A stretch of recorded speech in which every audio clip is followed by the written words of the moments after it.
All right, my first guest used to be known as one of the biggest movie stars in the world, but since last November, I've been kept busy running the state of California. Please welcome, I love saying this, Governor Arnold Schwarzenegger, ladies and gentlemen.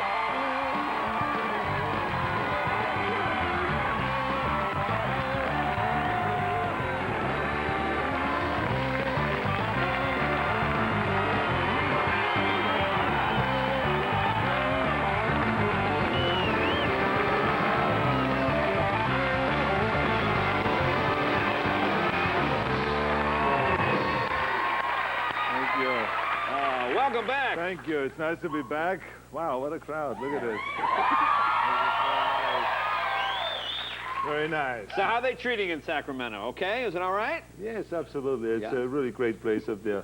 It's Yeah. a lot of work. I mean, there's no two ways about it. But the town is really great. The legislators are good restaurants, but it's not entertainment like Hollywood. No. I mean, this is a different politics. Right. So there, when I go out at night or during the day, people say, "Hey, look at this. Here's Maria Shriver's husband." Yeah, So this is a little different than here. A little different. Exactly. Well, let me ask you something. You're not doing movies anymore.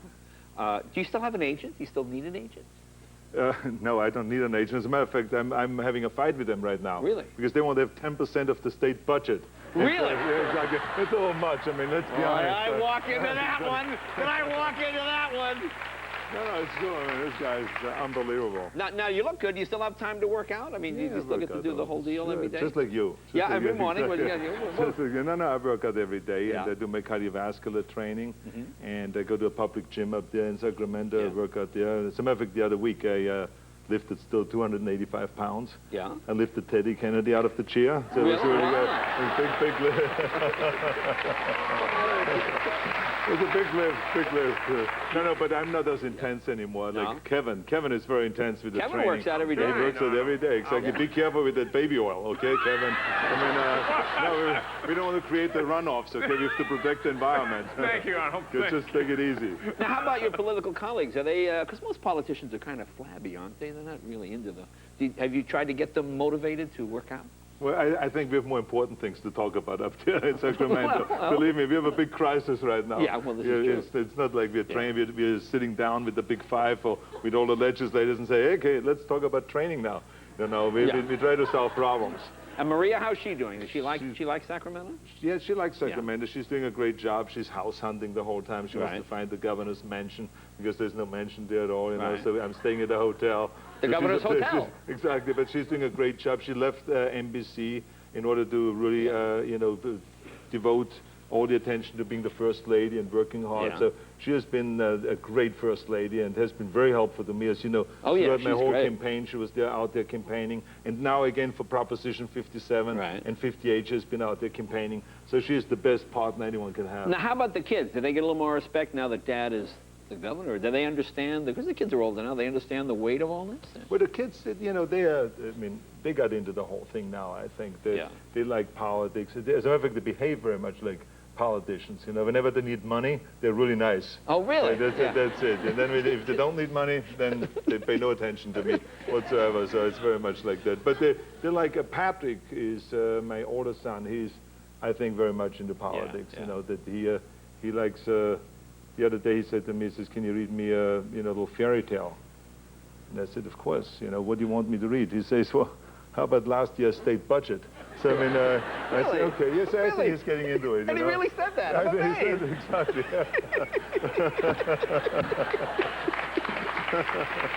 Now, let me ask you something. I always think there are huge surprises, like when you become president, you become senator, you become governor, you walk in, and then you find out, whoa, I didn't know this before.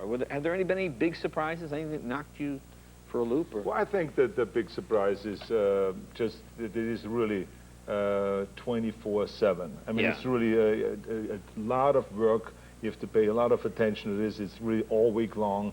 And there's a lot of responsibilities, and the job is really huge. I mean, there's no two ways about it, because we have a lot of problems in the state that we are now solving. But I think it is really great because we are bringing both of the parties together, the Democrats and the Republicans, which is really great. Because, as I said in my inaugural address, that there's a heavy weight we must lift of our state.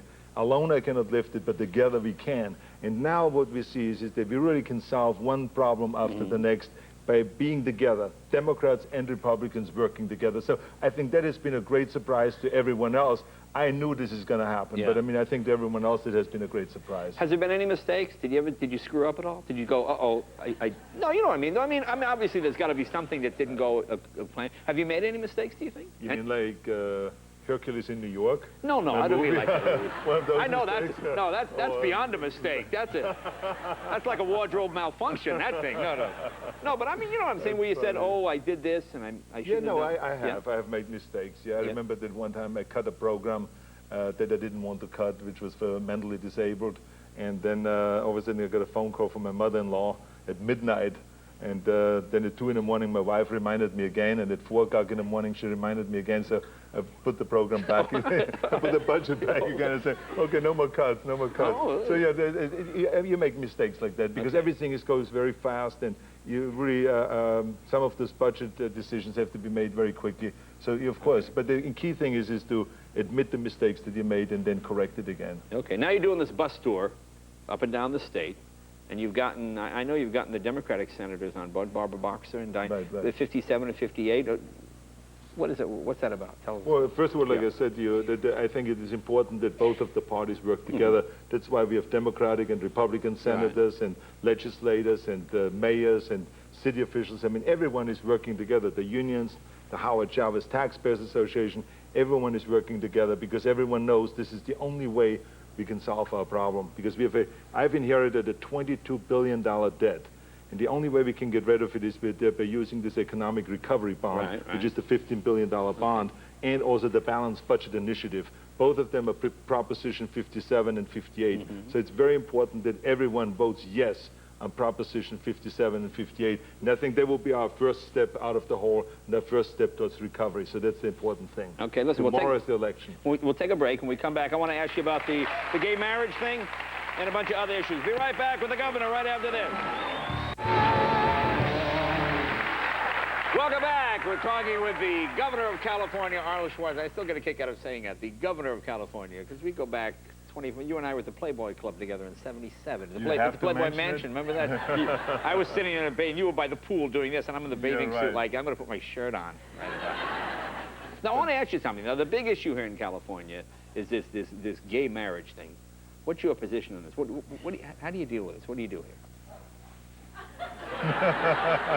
Seriously. Are you trying to No, I'm not trying to ask you. Be honest, Jay. No, I'm serious. I'm serious. You can admit it. It's a big issue. All right, I admit it. I'm in love with you. All right, fine.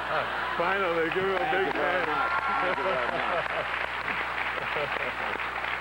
No, I believe in domestic partnership, and you know, we have a law on the books here, so I'm against them handing out the licenses, because I think they should abide the law. They should go through the legal procedures, through the courts, and you know. But would you have any problem if they change the law? No, I have no problem, and let the court decide, let the people decide. The people have voted just in the last election, you know, on Proposition 22. They voted very clearly that a marriage is only between a man and a woman, and that's the law. So we have to abide by the law. If the people change their minds and they want to overrule that, that's fine with me. But right now, that's the law, and I think that every mayor and everyone should abide by the law.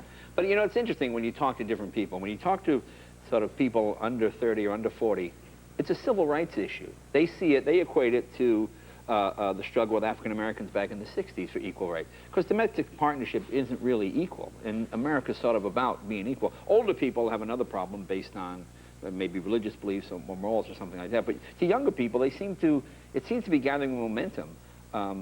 Well, that's good. I think it's a good debate. It's a very interesting question. And I think that on the end, the courts should make those decisions. But I think that before that happens, I think we should obey the law. You know. How about President Bush's stance, this amendment to the Constitution? Well, I think since we have a state law, and I think those issues should be left to the state, so I have no use for a constitutional amendment or changing that at all, no. Speaking of changing constitutional amendments, how about this thing you mentioned about maybe changing it so people from somewhere else could be president? Well, that may be one thing we can change. Yes, absolutely. I totally agree with you on that. But not for me. It's not. No, you. Absolutely not. Absolutely not. That's like you being governor. How ridiculous! That's something I don't think about. Would you want to run if they change it? If they just put that little line through it there? Right now, I only think of one thing, and Yeah. this is to make sure that Proposition 57 and Yeah, I 58 see. passes. That's it. That's all I care about. And make sure that everyone out there goes and votes yes on Proposition 57 and 58. Now, That's it, and you too. Yeah, oh yeah. Okay, make sure. I'm in love with you. I have to do what you say. Now, the president is coming here this week. Will you see him? Yes, I would see him. Yes, absolutely. Have you heard from Gray Davis at all? Yes, absolutely. As a Yeah? matter of fact, I have to tell you that Governor Gray Davis was very gracious during the transition period, and he was very helpful. And as a matter of fact, we became very good friends. He came over to my house just last week for dinner with his wife Sharon. We had a terrific time. But you know what was wild was there we were sitting having dinner, and I started asking him questions about politics and about various different bills and issues. And he started asking me about acting. And so I said, well, wait a minute, what are you talking about? And he says he has just done a comedy. He has actually done a comedy which would be denied on... on CBS. Exactly, that's right. Yeah. Absolutely. And Now, so yes, he's obviously now an actor. He's turned actor. So that's really wild. My wife was sitting there and says, I can't believe what I'm seeing here. She just couldn't believe it. I was talking about politics. He was talking about acting. I mean, but he has been terrific and very helpful. And so we have become friends. Did you give him any acting tips? Of course. Really? I said, I said, make sure to do exactly what I did. But I mean, the wild thing is here's the guy that has done, one acting. How are you, Governor?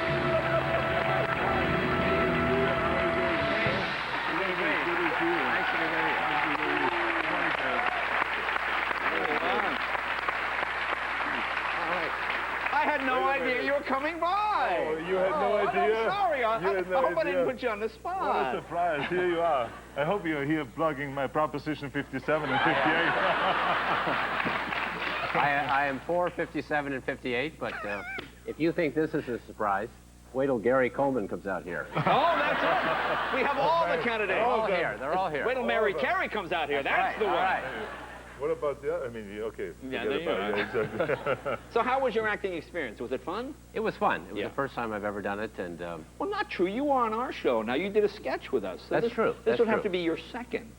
both times I played myself, Yeah. and they had a lot of fun at my expense. Well, I must say I've had a lot of fun at your expense, but I've noticed. what would you say to Arnold?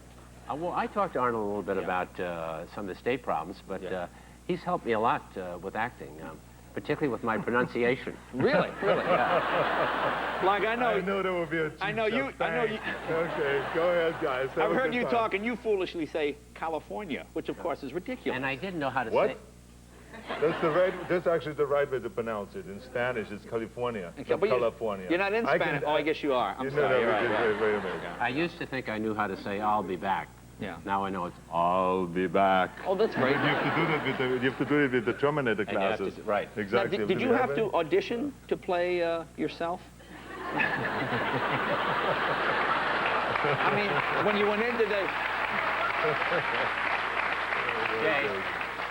There are not many people they can find to play these boring, stiff guys. Well. I'm about the only one they can get. Now, let me ask you something. How do you rate Arnold's performance so far? This is I think, tricky. I think Arnold's off to a good start. Yeah. He's certainly doing a better job than he did in Hercules in New York. Yeah. Thank you so much. The second time that's come up. Very nice, huh? It's good compliments. Huh? It's okay, Yeah. I got that. This was worked out, a little teamwork here. Let's put Arnold in the middle. Now, I think we have a clip. All right, got the whole thing now. We have a clip of Governor Davis on the show today. Let's take a look. Ray, I'd like you to meet Jimmy and his dad, Big Jimmy. Nice to see you. Jimmy, good to see you. I've never shaken hands with a governor. Well, actually, I'm not the governor anymore. That's what I said. I've never shaken hands with a governor. Hey, Gray, I want you to know that I voted for the recall. Well, that means you voted against me. No. No. If you voted for the recall, that means that you voted for...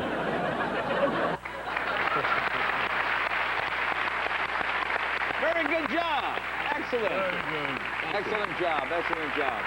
I know you guys, Arnold, you have to go, and I know you both have to go. You're going to, I don't know where you're going together, but... Well, we are going out, and we are campaigning for Proposition 57. That's right. I almost forgot. I almost forgot about it. Arnold, thanks for being a good sport. Absolutely.